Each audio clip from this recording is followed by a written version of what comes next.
ఏ transplant తర్వాత initial డేస్‌లో ఎలాంటి కేర్ తీసుకోవాలి? నేను మీ doctor Nikhita, dermatologist and hair transplant surgeon.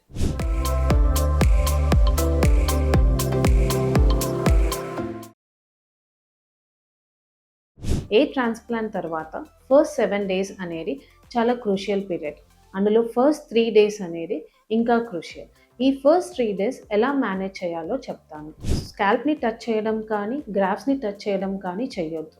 And ఈ గ్రాఫ్ట్స్ క్రస్ట్‌లా ఫార్మ్ అయినప్పుడు దాన్ని తీయడానికి కూడా ట్రై చేయొద్దు. స్వెల్లింగ్ అవాయిడ్ చేయడానికి కంప్లీట్ రెస్ట్ తీసుకోమని చెప్తాము. అండ్ స్లీపింగ్ పొజిషన్ కూడా పడుకునే ముందు హెడ్ అనేది ఎలివేటెడ్ పొజిషన్‌లో ఉండాలి. అంటే మినిమమ్ 2 పిల్లోస్ అయినా పెట్టుకోమని చెప్తాము. యూజువల్లీ థర్డ్ ఆర్ ఫోర్త్ డేలో జెంటిల్ ఎయిర్ వాష్ అనేది సజెస్ట్ చేస్తాము. ఇందులో మైల్డ్ షాంపూ యూజ్ చేయడము అండ్ ఎలాంటి ప్రెషర్ అప్లై చేయకుండా జస్ట్ డ్యాప్ చేసి రిన్స్ చేయడం అనేది సజెస్ట్ చేస్తాము. యూజువల్గా ఈ షాంపూ పార్ట్ అనేది ఇనీషియల్గా క్లినిక్లో చేయించుకోమని సజెస్ట్ చేస్తాము. Dos and don'ts after hair transplant. Dos వచ్చేసి కంప్లీట్ రెస్ట్ తీసుకోవాలి, డాక్టర్ ప్రిస్క్రైబ్ చేసిన మెడిసిన్స్ ఖచ్చితంగా వేసుకోవాలి, క్లీన్ ఎన్విరాన్మెంట్ అనేది మెయింటైన్ చేయాలి అండ్ రెగ్యులర్ ఫాలోఅప్స్కి రావాల్సి వస్తుంది.